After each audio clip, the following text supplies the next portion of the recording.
You need to set this up. It needs to be automated and it needs to happen first. A budget is step one in the plan to getting your financial situation cleaned up and get your financial house in order. Budgeting is a proactive plan to give every dollar that comes into your possession a job, a task, a responsibility. And the way that we're going to do that is by planning before the money comes in where each dollar is going to go.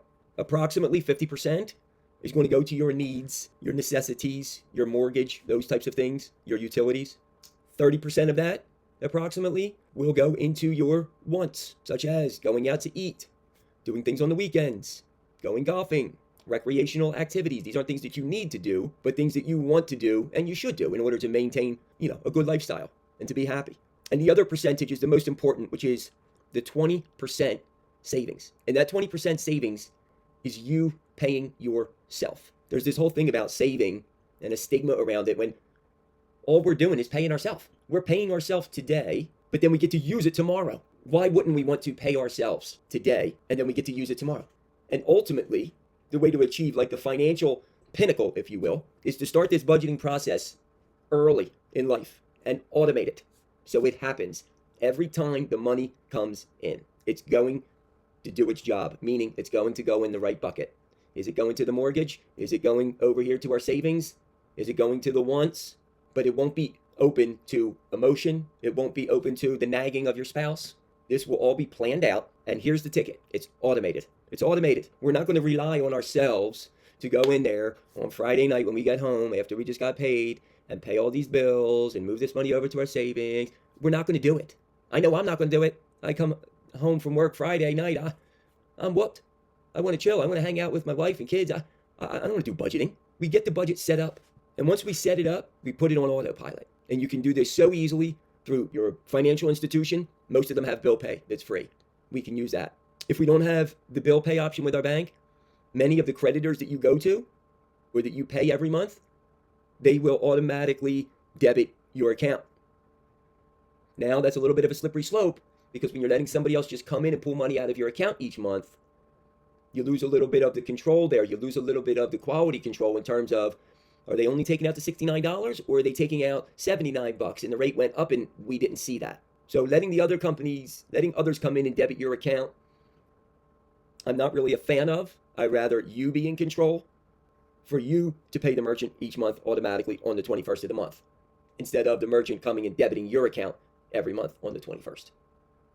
You want to maintain control of the money. You don't want them to be able to come in and grab the money whenever they want. The second part of that is the exception to the rule with the auto debit. The one time that you want the auto debit set up and you're letting the financial institution come in and take that money instead of you originating this transaction and you sending the money is for our 20% for savings. The 20% for savings happens automatically. And we can set this up that when our pay hits on this day, bang, 20%, or if we pick a fixed amount, let's just say $125, boom, automatically goes into your savings account.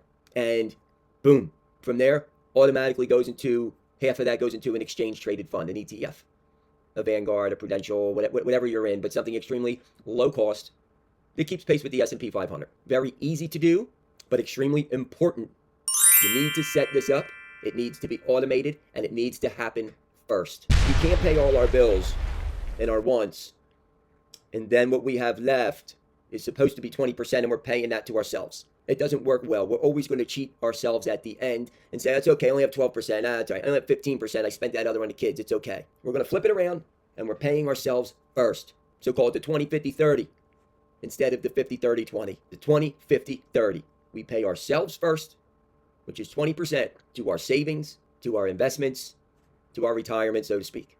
The next 50% is for all of the major needs that we have to cover. The utilities, the mortgage, the college tuition, etc. And then the last 30% is the wants, the night out to dinner, the extra round of golf, the car wash, all those extra wants. But the bottom line is, just like the word budget begins with B, the word before the money comes in also begins with a B. If we do it after, you might as well make it A, F, and circle that F, T-E-R, because that's going to be our grade in terms of budgeting is an F. We're not going to do good.